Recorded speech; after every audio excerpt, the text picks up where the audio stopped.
De lin, Monsieur Puech-Dalissac, merci d'avoir été avec nous puisqu'on va en parler tout de suite. Est-ce qu'il est le matériau du futur? Après les vêtements, les skis ou encore les coques de bateau, un pont piéton et cycliste vient d'être construit à partir de cette fibre végétale.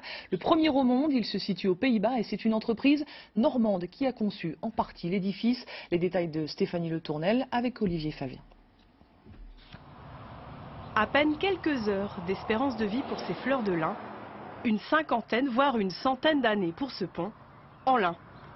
15 mètres par 3, le premier d'une série de 3 ponts en fibre de lin et biorésine a été inauguré près d'Amsterdam il y a quelques semaines.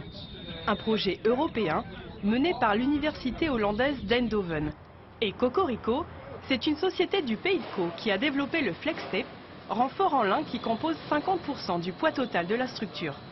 Un procédé top secret, développé pendant plusieurs années de recherche.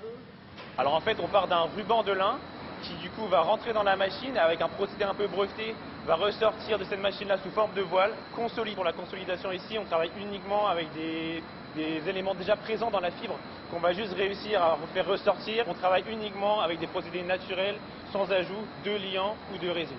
C'est du coup une innovation qui est un petit peu secrète car on utilise plusieurs technologies qui nous permettent par la suite d'avoir un renfort manipulable et du coup de lin aligné dans le sens de l'effort. Sortie d'usine, direction les Pays-Bas pour l'assemblage du pont. Cette matière-là, elle va être déroulée par bande d'une quinzaine de mètres.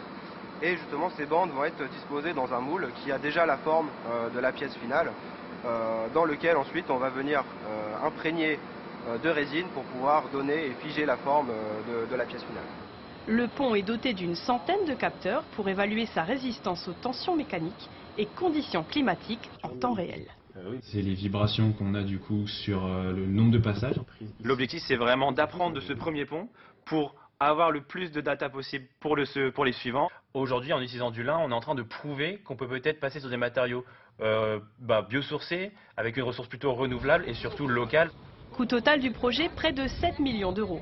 Ce sont les Allemands qui éprouveront la robustesse de leur prochain ouvrage à Ulm, en Bavière. Et si on relocalisait la production